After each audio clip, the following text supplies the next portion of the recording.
మీకు లైఫ్‌లో ఫ్రీడమ్ కావాలనిపిస్తుందా? దాంతోపాటు స్ట్రెస్ లేని లైఫ్ కావాలనిపిస్తుందా? దానికి అడిషనల్‌గా ఏంటంటే ఫైనాన్షియల్ ఫ్రీడమ్ కావాలనిపిస్తుందా? అయితే ఒకటి గుర్తుపెట్టుకోండి.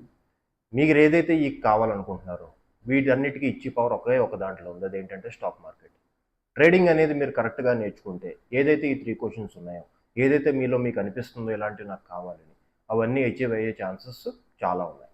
ఈ ఫైనాన్షియల్ ఫ్రీడమ్ అనేది అచీవ్ అయ్యే వేస్ ప్లస్ నిఫ్టీ చార్ట్ అనాలిసిస్ ఈ వీడియోలో కంప్లీట్గా ఉంటుంది. స్కిప్ చేయకుండా చూడండి. చాలామంది ఆర్డినరీ బ్యాక్గ్రౌండ్ నుంచి వచ్చి ట్రేడింగ్ ద్వారా వాళ్ళు ఎక్స్ట్రాడినరీ లైఫ్ వాళ్ళు బిల్డప్ చేసుకున్నారనమాట. సో వీళ్ళు ఇలా చేసుకోవడానికి కారణం ఏంటంటే మెయిన్ వాళ్ళు ఎప్పుడు ఏదైతే వాళ్ళు అనుకున్న గోల్ ఏదైతే ఉన్నారో దాన్ని ఎప్పుడు గివప్ చేయలేదు వాళ్ళు. ఎప్పుడు try and try until you succeed అన్నారు కదా, ఆ టైప్లో ఉన్న వాళ్ళు చేసిన వాళ్ళు అనమాట. ఎవ్రీ సక్సెస్ఫుల్ ట్రేడర్ తన కెరీర్ని ఎప్పుడు బిగినర్గానే స్టార్ట్ చేస్తారు. ఎంత పెద్ద అనలిస్ట్ అయినా, ఎంత సక్సెస్ఫుల్ అనలిస్ట్ అయినా వాళ్ళు ఇనీషియల్ స్టేజ్లో కన్ఫ్యూజన్గానే ఉన్నారు. ఎంత ప్రాఫిట్ మేకింగ్ ట్రేడర్ అయినా తన కెరియర్ బిగినింగ్లో అతను లాస్లోనే ఉండేవాడు. ఇది స్టాక్ మార్కెట్లో జరగాల్సిందే. సో కానీ ఏంటంటే వీళ్ళని నడిపించింది ఏంటంటే కన్సిస్టెన్సీ. సో ఏదైతే స్ట్రాటజీ వాళ్ళు నేర్చుకున్నారో, ఏదైతే అనాలిసిస్ నేర్చుకున్నారో దాని మీద నమ్మకం ఉండి దాన్ని కన్సిస్టెన్సీగా దాని మీదే వాళ్ళు నడిచే పద్ధతి అనమాట ఇది. యాక్చువల్లీ వాళ్ళు నడవడం వల్ల, దాన్ని నమ్మడం వల్ల, దాని మీద ట్రేడ్ చేయడం వల్ల, దాన్ని ప్రాక్టీస్ చేయడం వల్ల వాళ్ళకి ఇంత బాగా సక్సెస్ వచ్చింది. ఎలాంటి పద్ధతులు మీరు కానీ పాటిస్తే మీరు కూడా సక్సెస్ అవ్వచ్చు, మీరు కూడా వెల్త్ క్రియేట్ చేయొచ్చు అండ్ సక్సెస్ఫుల్ ట్రేడర్గా పర్మనెంట్గా మార్కెట్లో ఉండొచ్చు. సక్సెస్ఫుల్ ట్రేడింగ్ అంటే ఫాస్ట్ మనీ కాదు, స్మార్ట్ కన్సిస్టెన్సీ. బిగ్ రిస్క్ కాదు, రిస్క్ ఎప్పుడు చాలా తక్కువ ఉండాలి. కంట్రోల్డ్ ఎగ్జిక్యూషన్ అంటే మనం తీసుకునే ట్రేడ్స్ ఏవైతే చాలా తక్కువ ఉండాలి, రేట్ ఆఫ్ రిటర్న్ దాని మీద ఎక్కువ ఉండాలన్నమాట. లక్కీ గెస్ అనేది ఎప్పుడూ చేయకూడదు, మనకి అనాలిసిస్ కరెక్ట్గా తెలిసి ఉండాలి. సో మైండ్ సెట్ ఎప్పుడు ప్రిపేర్డ్గా ఉండాలి. ఇది main smart trading strategy actually. So ఒక ట్రేడర్ ఎప్పుడైతే ఇవన్నీ తన మైండ్లోకి ఏదైతే ప్రింట్ చేసుకొని దీన్ని ప్రాక్టీస్ చేస్తారో కంపల్సరీగా అతను లాంగ్ లాస్టింగ్ అంటే ట్రేడర్ అయ్యి మార్కెట్లో సర్వైవ్ అవ్వగలడు. ఎప్పుడైతే మీరు మార్కెట్లో సర్వైవ్ అయ్యారో మీకు వచ్చే ఆపర్చునిటీస్ లెవెల్ చాలా ఎక్కువ ఉంటుంది, చాలా ఎక్కువ ఆపర్చునిటీస్ మనకు తగులుతాయి. సో ఎప్పుడైతే ఇలాంటి ఆపర్చునిటీస్ మనకు వస్తాయో దీన్ని ఎలాగ మనం తీసుకోవాలి, అసలు దీన్ని ఎలా మనం అబ్జర్వ్ చేయాలి, ట్రేడ్ ఎలా తీసుకోవాలి అనేది నేర్పించేదే నిర్వాణ ట్రేడర్. సో మీరు స్టాక్ మార్కెట్లో కెరీర్ని బిల్డప్ చేసుకోవాలి అనుకుంటే, సర్వైవ్ అవ్వాలి అనుకుంటే, ఏదైతే మనం స్టార్టింగ్లో మనం మాట్లాడడం ఫైనాన్షియల్ ఫ్రీడమ్ టైప్ ఆ టైప్ ఆఫ్ మాటలు మాట్లాడుకున్నాం కదా, సో అలాంటి వాటికి టాలీ అవ్వాలి అంటే మన లైఫ్. సో నిర్వాణ ట్రేడర్ జాయిన్ అవ్వండి. ఇది advanced technical analysis course. Chart చూడగానే మనకు అర్థమవుతుంది ఎంట్రీ ఎక్కడ, ఎగ్జిట్ ఎక్కడ, అసలు ఏంటి. ఇలాంటి కోర్స్ అయితే ఇక్కడ ఎక్కడా లేదని నేను 100% చెప్పగలను మన తెలుగు స్టేట్స్లో. మీకు నచ్చితే మీ కెరీర్ బిల్డప్ చేసుకోవాలనుకుంటే ప్లీజ్ జాయిన్ అవ్వండి. నా వాట్సాప్ నెంబర్కి పింక్ చేయండి. సో ఇప్పుడు నిఫ్టీ చార్ట్ మీదకి వెళ్దాం. సో అసలు ఏంటి టెక్నికల్ చార్ట్స్ ఏం చెప్తున్నాయి అనేది మొత్తం చూద్దాం అనమాట. నిఫ్టీతో పాటు బ్యాంక్ నిఫ్టీ, గోల్డ్, సిల్వర్ ఇవన్నీ. ఓకే, ఇప్పుడు నిఫ్టీ చార్ట్లోకి వచ్చాం. ఇది 4 అవర్స్లో చూపిస్తున్నాను. ఇందులో 3 అవర్స్ అనేది లేదని చెప్పాను కదా, సో 4 అవర్స్. సో ఇక్కడ ఏంటంటే మనం సేమ్ మనం మాట్లాడుకుంటే ఈ ఏరియా నుంచి మొత్తం మనం చూస్తున్నాం కదా, అసలు చార్ట్ అనేది చేంజ్ లేదు. బేరిష్ సైన్ అయితే కనబడుతుంది. ఓకేనా, పైకి ఇక్కడి నుంచి పైకి వెళ్ళిపోయే ఛాన్స్ అయితే చాలా తక్కువ. చెప్పాను కదా 10% అది ఎప్పుడైనా జరగవచ్చు.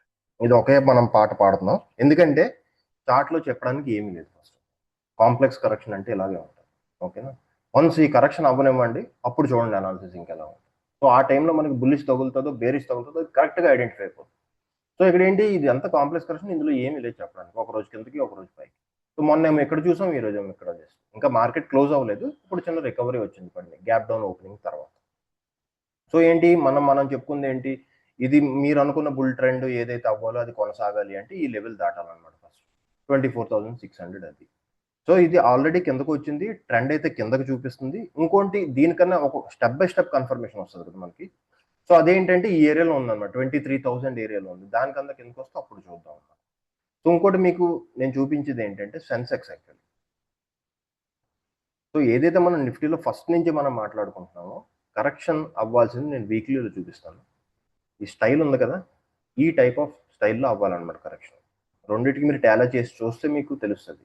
సో ఆల్రెడీ సెన్సెక్స్ అనేది కిందకు వచ్చేస్తుంది. ఓకేనా, చూద్దాం ఏం జరుగుతుందో. ఇంకా కిందకు వస్తుంది. ఒకవేళ ఇక్కడ ఈ ఏరియాకి వచ్చింది అనుకోండి, మనం అనుకున్న రీజనబుల్ కరెక్షన్ అయిపోయినట్టే, అంటే 90% పాయిజన్ పోయినట్టే. సో మిగిలిన 10% ఏదైతే ఇందులో మిగిలిపోయిందో అవ్వాల్సిన కరెక్షన్ అక్కడ ఈ ఏరియాలో కరెక్ట్గా వస్తుంది. ఓకే, ఇక్కడ నుంచి పైకి వెళ్ళిపోతే ఫేక్, కిందకు వస్తే ఒరిజినల్. కానీ ఇది ఏంటంటే మీకు డైరెక్ట్గా కూడా పడిపోవట్లేదు. కానీ ఇది ఏంటంటే ఇది కాంప్లెక్స్ కరెక్షన్ అనమాట. దీని క్యారెక్టరైజేషనే అలా ఉంటుంది. సో ఏదైతే ఇలియట్ వేవ్లో చెప్పారో ఇదే డైరెక్ట్గా పడిపోవచ్చు, కానీ ఏంటి బయింగ్ చూసారా, అది కూడా మనం కన్సిడర్ చేయాలి కదా. చార్ట్ ఓకే, కానీ ఓవరాల్గా ఏం జరుగుతుందో అదొకటి తెలుసుకోండి. ఎప్పుడైతే చిన్న సెల్లింగ్ ప్రెషర్ వచ్చిందో వెంటనే దానికి డబుల్ త్రిబుల్ రేంజ్లో మనకి ఏమొస్తుంది, బయింగ్ వస్తుంది. సో అప్పుడు మార్కెట్ దగ్గర ఉన్న ఆప్షన్ ఏంటి, పైకి ఎలాగో వెళ్ళలేదు అది వదిలేయండి, కిందకు రావడానికేమో సపోర్ట్ కరెక్ట్గా దొరకట్లేదు, ఓకే బయ్యింగ్ వచ్చేస్తుంది. ఇప్పుడు ఏం చేయాలి, ఇది అటు పైకి వెళ్దు ఇటు కిందకి పడినప్పుడు ఏం చేస్తుంది అంటే సైడ్ వేస్ కరెక్షన్ చేస్తుంది. సో ఎప్పుడైతే ఇది సైడ్ వేస్ కరెక్షన్ చేసిందో మొత్తం ఎవరైతే ఇన్వెస్టర్స్ ట్రేడర్స్ ఎవరైతే ఉన్నారో అందరికీ పేషెన్స్ అనేది బ్రేక్ అవుతుంది, కంపల్సరీ కావాల్సింది. సో మార్కెట్లో ఒకటే గుర్తుపెట్టుకోండి, హెవీ మార్కెట్ ఎప్పుడు పైకి వెళ్ళదు, హెవీ పార్టిసిపేషన్ వల్ల నష్టమే కానీ లాభం ఉండదు కొన్ని కండిషన్స్. సో ఏంటి, మార్కెట్ లైట్ అవ్వాలంటే అందరూ బయట తీయాలి. మార్కెట్ పడితే అందరూ బయటకు వెళ్ళిపోతారు, ఓకే వెళ్ళనుకోండి, కానీ పడినవ్వట్లేదు కదా. సో దీనికి ఏం చేస్తుంది, ఇప్పుడు నెక్స్ట్ ఆప్షన్ పేషెన్స్ అనేది బ్రేక్ చేసేస్తుంది అన్నమాట. ఇది చేసినప్పుడు ఎప్పుడో బయటకు వెళ్తారు, అప్పుడు చూద్దాం ఏమవుతుంది.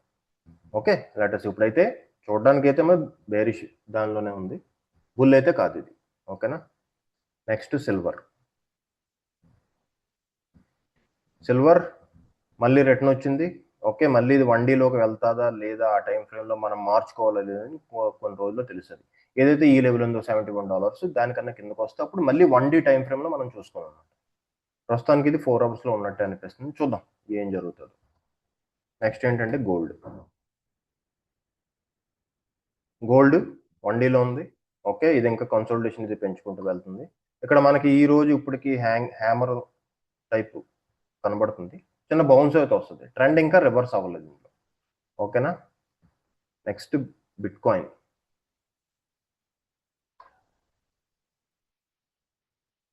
సో ఇది ఏదైతే బౌన్స్ రావాలో ఇది అయిపోయినట్టే అనిపిస్తుంది, మనం అనుకున్నట్టు ఇది కూడా కాంప్లెక్స్ కరెక్షన్. ఓకేనా, ఇది డైలీ టైం ఫ్రేమ్లో మీకు చూపిస్తాను.